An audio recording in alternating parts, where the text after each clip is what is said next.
درود پاک کا ایک حیرت انگیز واقعہ۔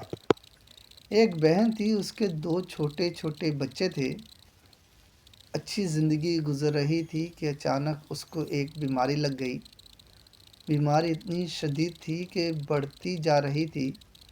اس بیماری کو کینسر بھی کہہ سکتے ہیں۔ یہاں تک کہ اس کے سر کے بال وغیرہ بھی اترنے لگے تھے۔ وہ بہت زیادہ لاغر اور کمزور ہو چکی تھی۔ ڈاکٹر کو دکھایا، علاج چل رہا تھا، مگر امید کی کوئی کرن نظر نہیں آ رہی تھی۔ ایک دن حسب معمول چیک اپ کے بعد ڈاکٹر کے پاس گئی، ٹیسٹ ہوئے تو رپورٹس وہی منفی آئی، بلکہ اس بار ڈاکٹر نے اسے کوئی تسلی دینے کے بجائے انتہائی دل ہلا دینے والی بات کہہ دی کہ آپ کے پاس صرف 6 مہینے باقی رہ گئے ہیں۔ آپ کی بیماری ناقابل علاج ہے اور اگر ادویات دی جائیں تو زیادہ سے زیادہ 8 ماہ آپ زندہ رہ سکتی ہیں۔ یہ سن کر وہ سسکتے میں آ گئی اور اتنا روئی کہ اس کے آنسو تھمنے کا نام نہیں لے رہے تھے۔ گھر آ کر اس نے مجھے فون کیا، تمام بات بتائی، لیکن وہ فون پر بھی اتنا رو رہی تھی کہ مجھ سے بھی برداشت نہیں ہوا اور فون بند کرنے کے بعد میں سیدھا اس کے گھر پہنچ گیا اور مستقل اپنے معصوم بچوں کو دیکھ کر رو رہی تھی۔ میں نے اسے بہت تسلی دی۔ پھر روتے ہوئے اس نے مجھ سے پوچھا کہ کبھی تم پر کوئی مشکل وقت آیا ہو تو تم نے کیا کیا؟ میں نے اس سے فوراً کہا کہ تم درود شریف پڑھو۔ اس نے میری بات سنی تو مگر وہ چاہتی تھی کہ فوراً سے کوئی معجزہ ہو جائے اور میں بالکل ٹھیک ہو جاؤں۔ میں اس سے یہی کہتا رہا، تم درود شریف بھیجو، نبی کریم صلی اللہ علیہ وسلم پر دیکھنا، تم بالکل ٹھیک ہو جاؤ گی۔ اس نے میری بات پر عمل کرنا شروع کر دیا اور روز جتنا ہو سکتا درود شریف پڑھتی رہی۔ کچھ دن بعد اس کو اپنے اندر کچھ بہتری محسوس ہونے لگی۔ وہ سمجھی کہ دعاؤں کی وجہ سے میری طبیعت ٹھیک ہو رہی ہے۔ 3 ماہ بعد وہ ڈاکٹر کو واپس چیک اپ کروانے کے لیے گئی۔ اس نے جانے سے پہلے پھر مجھے فون کیا اور وہ بہت زیادہ گھبرائی ہوئی تھی کہ پتہ نہیں اب کیا رپورٹس میں آئے۔ میں نے اسے تسلی دی تو نبی کریم صلی اللہ علیہ وسلم پر درود بھیجتی رہو، دیکھنا درود پاک کی برکتوں سے سب بہتر ہوگا انشاءاللہ۔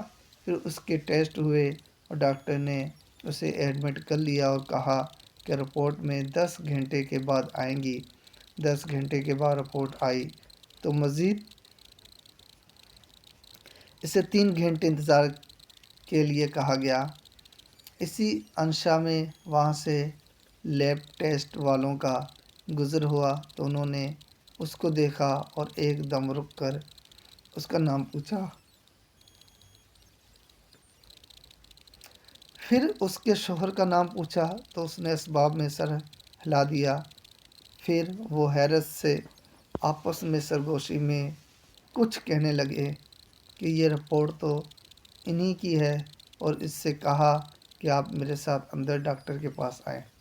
وہ اندر گئی تو ڈاکٹر نے اس کی رپورٹ کی اسکیننگ کی اور اسے بغور دیکھنے لگے۔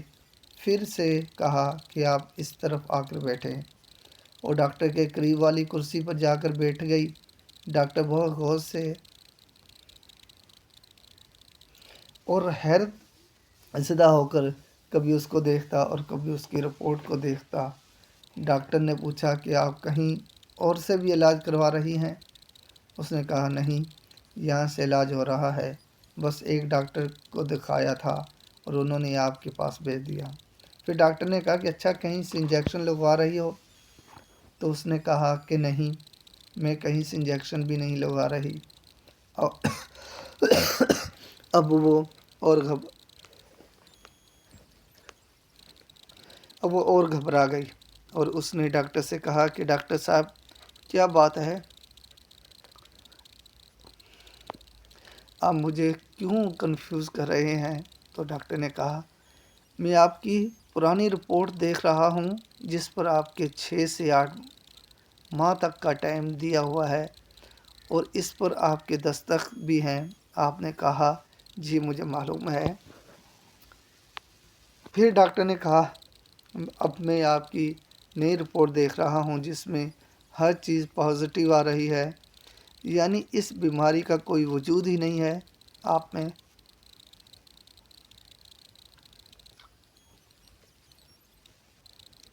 وہ کہتی ہے کہ میں نے اس وقت کچھ نہیں دیکھا۔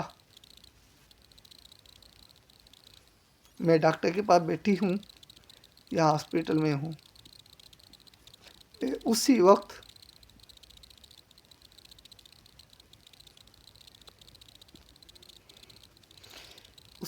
کرسی سے اٹھی اور وہیں زمین پر سجدے میں گر گئی اور اتنا روئی کہ جب رو رو کر میرے آنسو تھم گئے تو مجھے تسلی دے کر سب نے اٹھایا۔ پھر میں نے ڈاکٹر کو بتایا، ڈاکٹر صاحب مجھے ایک حافظ صاحب نے کہا تھا کہ درود شریف پڑھو، تو میں رات کو سونے سے پہلے 300 بار درود شریف